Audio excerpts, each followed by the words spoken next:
할렐루야. 오늘 하나님 말씀 사도행전 4장 21절부터 37절에 있는 말씀입니다.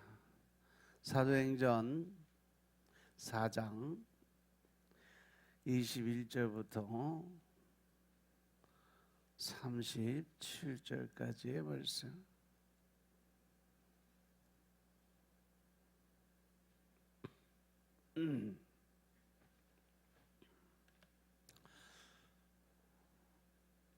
자, 같이 합독합니다. 저놈들이 백성을 인하여 저희를 어떻게 벌할 도리를 찾지 못하고 다시 위협하여 놓아주었으니 이는 모든 사람이 다 그 일을 보고 하나님께 영광을 돌림이라. 이 표적으로 병 나은 사람은 40여 세나 되었더라.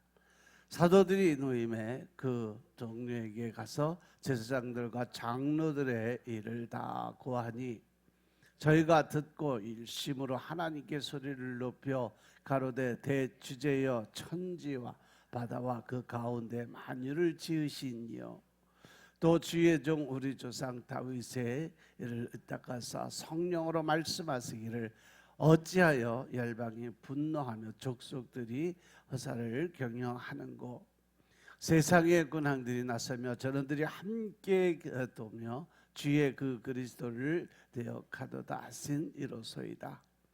과연 헤롯과 본디오 빌라도는 이방인과 이스라엘 백성과 질통하여 하나님께 기름 부으신 거룩한 종 예수를 하나님의 권능과 뜻대로 이루려고 예정하신 그것을 행하라고 이 성에 모였나이다.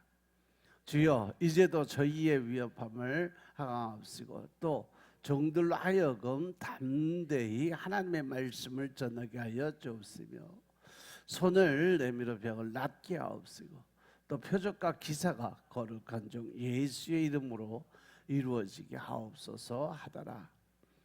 별기를 다음에 모인 곳에 진동하더니 우리가 다 성령이 충만하여 담대히 하나님의 말씀을 전하니라. 믿는 우리가 다 한 마음 한 뜻이 되어 모든 물건을 서로 통용하고 제자들을 조금이라도 제 것이라 하는 이가 하나도 없더라. 사도들의 권능으로 주 예수의 부활을 증거해 우리가 큰 은혜를 그 중에 회립한 사람이 없으니 이는 쌀과 집 있는 자는 팔아 판 것을 가져다가 사도들의 발 앞에 두니 저희가 각 사람의 필요에 따라 나눠 줍니다. 그부로 해서 난리와 주인이 있으니 이름은 요셉이다. 사도들이 일컬어 바나바 번역하면 권위자라 하니 그가 서 있음에 집을 가지고 사도들의 발 앞에 두니라. 아멘. 이제 오늘 사도행전 4장 21절부터 37절의 말씀을 보겠는데 21절부터 22절에 보니까 관리들이 백성들 때문에 그들을 어떻게 처벌을 할지 알지 못하고 서로 이렇게 논의를 하다가 결국은 놔줬다는 얘기예요.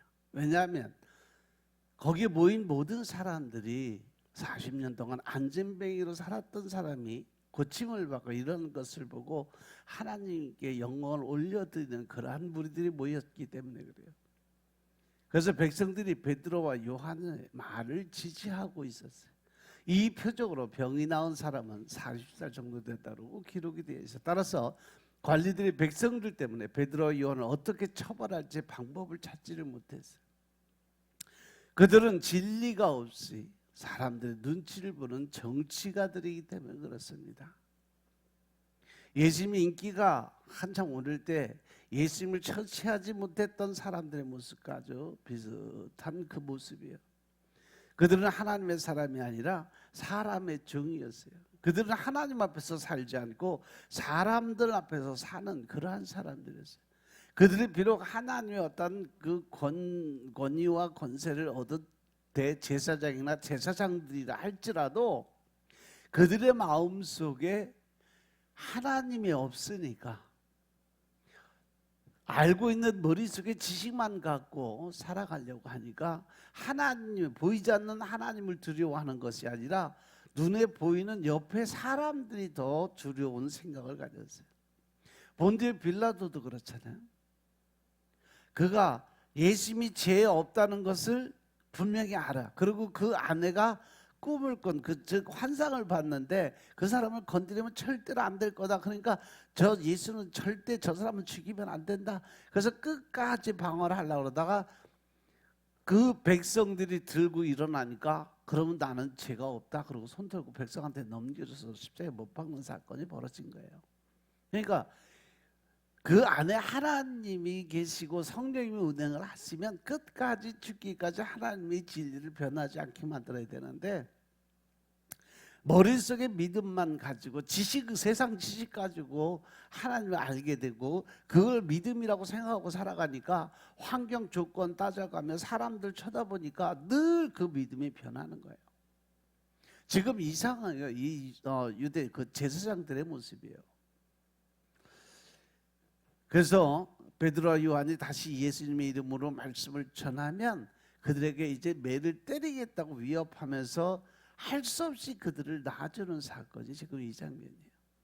이렇게 사도들이 예수님의 이름을 전하다가 공의의 핍박을 많이 받아서, 그래서 하루 동안 구금을 당하고 위협을 당했다가 결국 풀려나는 사건.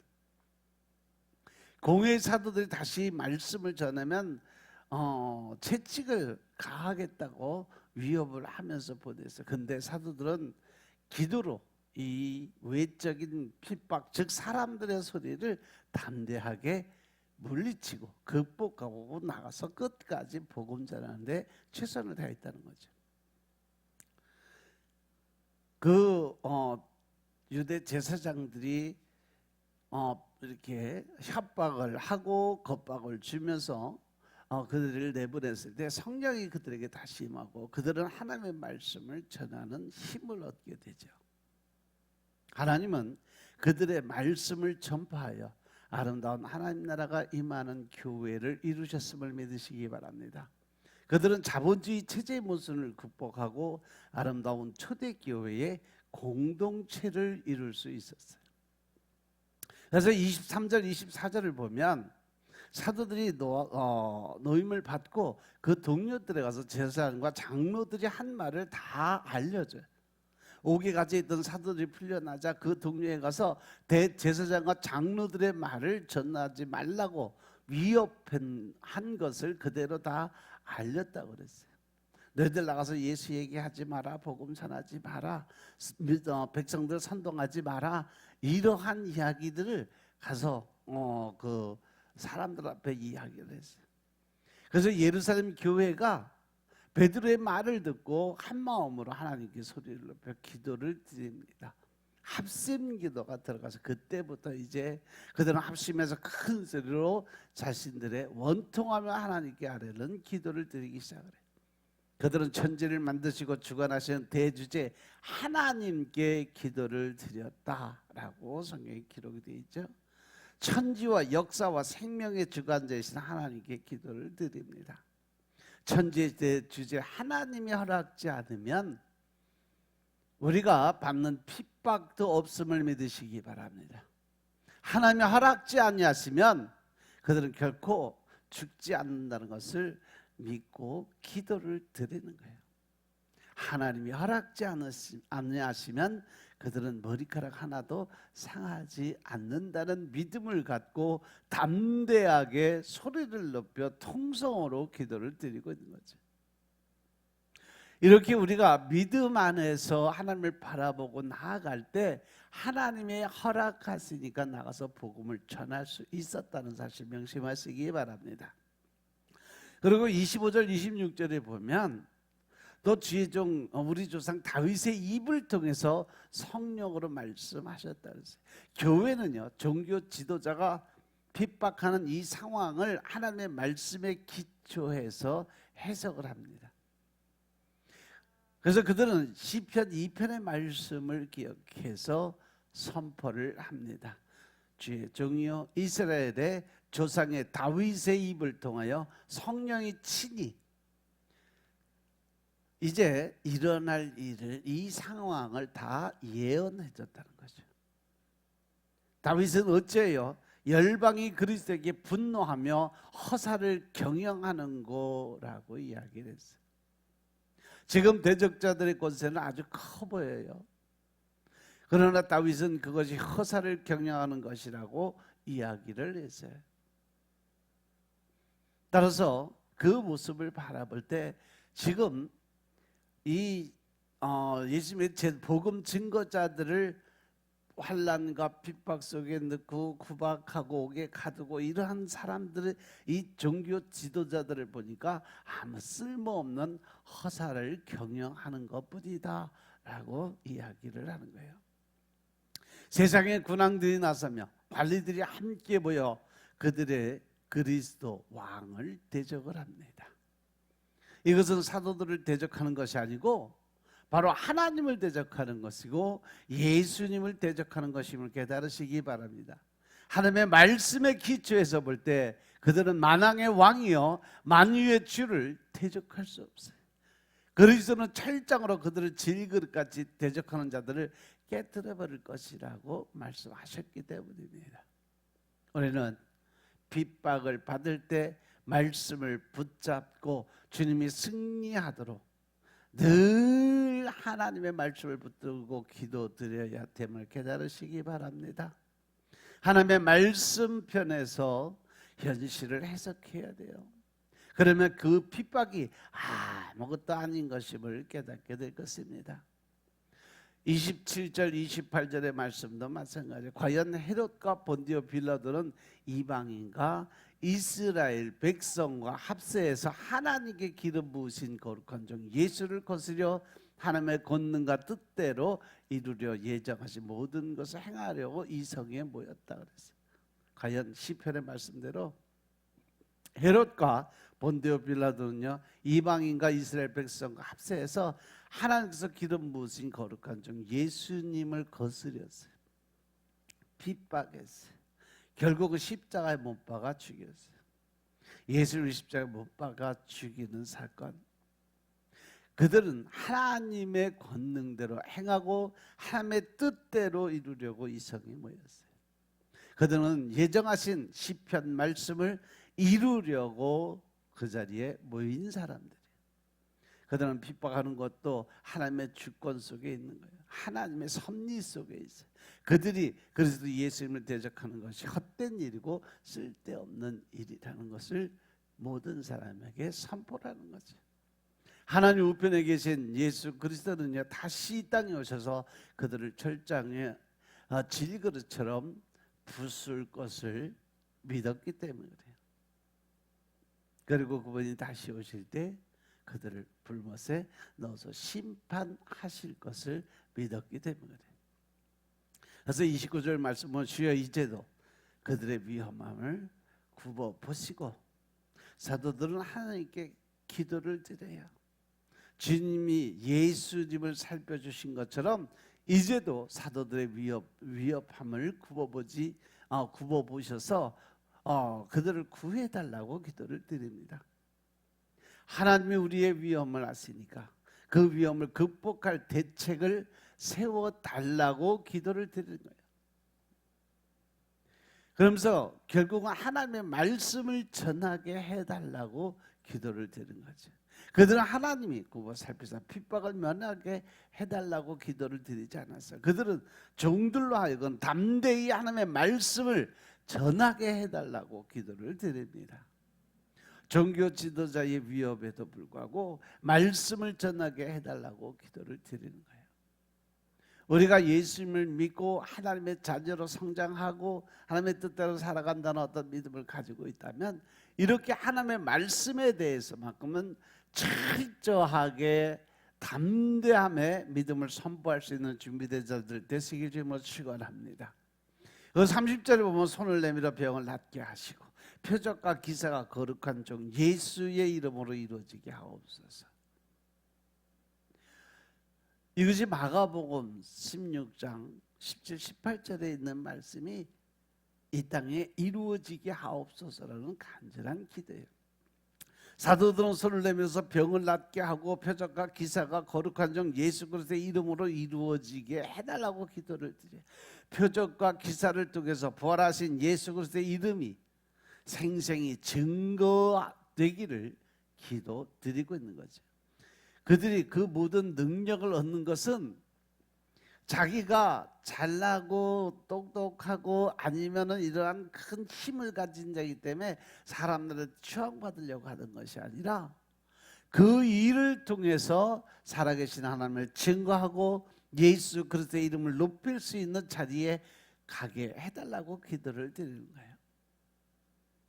그래서 이 안진병이 한 사람을 고침으로 인해서 부활하신 예수님이 증거되니까 5,000명이 회개를 했어요. 사도들 것처럼 또 다른 표적이라서 살아계신 예수님이 증거되기를 기도드리는 거죠. 하나님의 표적을 통해서 하나님의 말씀을 더 확실하게 전하시는 거죠. 그들은 부활하신 예수 그리스도의 이름이 더욱 높아지기를 기도를 드려요. 우리가 표적을 주시면 예수님을 믿겠다고 해서는 안 되지만 예수님을 믿는 자에게 표적을 주시도록 기도를 드리고 있다는 거죠. 따라서 우리도 늘 이 복음 전도의 사명을 갖고 예수를 증거하고 하나님의 이름을 높이는 그러한 일을 하게 될 때 늘 하나님 앞에 먼저 기도를 드려서 하나님의 주신 그 권세와 능력을 받아서 그 권세와 능력을 사용할 수 있는 자들이 되어야 된다. 예수님이 말씀하신 것처럼 너희는 나가서 복음 전할 때 너희가 어떠한 말을 전하고 어떠한 일을 어떻게 할 걸 계획을 잡지 말라고 그랬어요. 왜? 어디 가든지 하나님을 의지하고 하나님의 말씀을 붙들고 가면 그 아래서 누가 성령님이 대신 말하게 하는 그 능력이 내게 임할 것이다. 하나님의 입술을 열어 말씀을 증거하게 할 것이다 라고 말씀하신 것, 지금 이 베드로를 통해서 하나님이 증거를 하고 계심을 깨달으시기 바랍니다. 그러고 나니까 31절에 보니까 그들이 다 기도를 드리고 나니까 그 사람들이 모인 곳에 진동이 임했어요. 그러면서 그 무리가 다 성령이 충만하고 그래서 담대함으로 말씀을 전할 수 있는 능력이 임했다 그랬어요. 성령은 지진과 같이 임하시기도 합니다. 바람같이 불의 혀같이 임하시기도 하지만 또 지진과 같이 땅의 흔들림이 또 더 나아가서는 큰 어떤 소리로 임할 수도 있습니다. 하나님이 그들의 기도를 들으시고 인재를 하신 것이죠. 그래서 우리가 다 성령 충만함을 받았어요.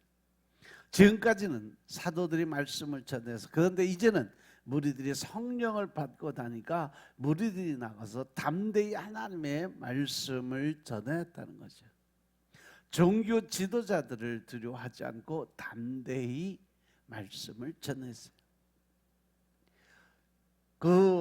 유대의 제사장들은요, 예수님의 그 12 제자들만 두려워하고 당장 그 자리에서 복음을 증거한 베드로가 두려워서 그 사람들 입만 막으면 될 거다라고 생각했는데 하나님이 그 모인 모든 사람들에게 성령의 기름 부음이 임하게 하셔서 그들이 다 나가서 복음 전하는 그러한 사명을 감당케 하셨다는 거죠.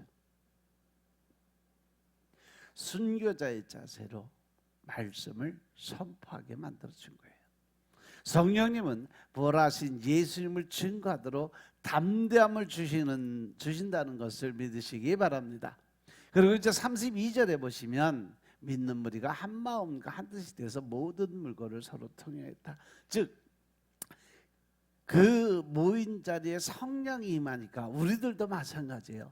우리도 예수님 안에 믿음을 가지고 신앙생활하고 영적생활을 하면서 말씀 안에 들어가 살면 우리 안에서 성령님이 임해요. 그 성령이 임하시면 그 초대교회에 성령이 임하니까 다시 한번 교회에 큰 변화가 일어났어요. 먼저 물질 생활에 변화가 생기기 시작을 한 거죠. 성령 하나님이면 모든 성령이 한 분이시니까 성령 받은 사람의 모든 생각은 다 거의 똑같아요. 말하는 것도 여러분들이 금식 기도해서 하나님 말씀 받을 때 보면요, 무슨 얘기 뭐 개인적인 얘기 한마디도 안 해줘요. 근데 그때 말씀 받을 때 보면요, 거의 다 같은 소리로 나와요. 거의 다. 물론 그 사람의 어떠한 지식이나 성품이나 또 믿음의 분량에 따라서 깊이가 조금 다를 뿐이지 내용은 거의 다 똑같아요. 그래서 그 성령이 운행하시면 그 자리에 모인 사람들 거의 같은 한 생각 한 소리를 거의 내게 돼 있어요. 그래서 왜냐하면 성령이 한 마음을 주시기 때문에 그래요. 믿는 사람들이 한 마음과 한 뜻이 돼서 모든 물건을 서로 통용했다라고 기록이 돼 있어요. 주님이 자신의 주인이고 물질의 주인인 것임을 인정하고 받아들였다는 거죠. 그래서 그들은 자기 물건을 조금이라도 내 것이라고 생각지 않는 그러한 마음을 갖게 된 거예요. 그래서 그들이 성령 안에서 이기심을 극복하게 되는 거죠. 더 소유하고자 내 거라는 그 탐심을 버리게 됐다는 거죠. 이 탐심이나 이기심, 욕심 이건 다 본능 안에 들어가 있는 거예요. 그런데 성령이 임하면 우리의 이 본능적 욕구가 다 절제가 되고 사라지게 돼요. 그래서 하나님 나라를 소망하니까 재산의 사유와 개념이 사라져 버렸어요. 자발적인 공동재산. 요즘 시대 얘기하면 공산주의가 자발적인 공산주의의 그 삶이 이루어졌다는 거죠. 흔히들 피는 물보다 진하다고 그러죠. 요즘은요, 돈이 피보다 더 진하다고 그래요. 그런데 성령의 은혜를 받고 성령의 은사가 임하게 되는 사람은요, 성령의 은혜는 돈보다도 더 진한 하나님의 사랑을 우리에게 갖다 주신다는 사실 명시해 마시기 바랍니다. 어떤 사람이 금덩이를 가지고 천국에 갔다 그래요. 그 앞에 딱 가니까 문지기가 바로 베드로였어요. 그래서 베드로가 그 사람이 짊어진 거 들고 들어오는 거 보고, 야, 너무 무겁게 그렇게 뭘 힘들게 들고 오냐 그랬더니, 내가 세상에서 가장 귀한 걸 가져왔습니다. 하나님 드리려고 가져왔습니다. 그래서 보니까 금덩어리를 한 자로 짊어지고 왔더래. 내가 베드로가 듣거든, 야, 너 그 앞에 봐라. 길바닥을 뭘로 만들어 놨냐. 그러면서 하늘나라에서는 금덩어리가 도로 포장용 아스팔트용밖에 안 된다. 그걸 뭐 이렇게 힘들게 짊어지고 오냐 그러시더래요. 우리가 생각하는 그러한 생각과 하나님의 생각은 틀린 거예요. 세상에 아무리 귀하고 좋다고 그래 봐야, 천국에 가면요, 천성에 가봐야 진짜 길바닥 길이 황금길이 있고 보석으로 만든 진주길이 있고 또 저 무슨 사파이어 같은 길이 있고, 이 도로마다 다 보면 보석으로 길 만들어 놨어요. 황금으로 길 만들어 놓고, 이 땅에 있는 모든 귀한 것들은요 다 하늘나라 가면 도로 포장용밖에 안 된다는 거예요. 아무데도 쓸모없어요. 이제 그리고 33절을 보면 사도들이 큰 권능으로 예수의 부활을 증언했다 그랬어요. 사도들이 그 권능으로 예수의 부활을 증언하니까 하나님 나라의 소망을 전했다는 거죠. 부활의 주님은 지금 성령으로 그들과 함께하여서 무리들은 큰 은혜를 받았고 그들도 예수님처럼 부활의 소망을 갖게 되었다는 거죠. 그러니까 그들이 바라보는 건 뭐예요? 새 하늘과 새 땅, 즉 천국의 소망이 생겼다는 거죠. 그 자리에 모인 모든 무리가 하나님 나라를 소망하며 큰 은혜를 받았어. 그러니까 그 안에 자아적 욕심의 본능이 사라지게 되었더라. 부활의 주님 그곳에 가난한 자가 없는 하나님 나라를 건설하셨습니다. 예수님께서 직접 그 은혜의 모습을 바로 삭개오를 통해서 우리에게 알려주셨잖아요. 삭개오가 은혜를 받으니까 자기 소유를 그 절반을 팔아서 가난한 자에게 주고 자기가 토색한 것은 4배나 갚겠다고 고백을 드렸잖아요. 성령의 임재, 성령의 은혜, 성령의 세례를 받은 사람들의 모습은 이렇게 변해야 그 사람이 제대로 된 믿음을 가진 사람들이다. 믿습니까? 믿습니까? 33절 44절을 보면 그 중에 가난한 사람이 없다고 그랬어요.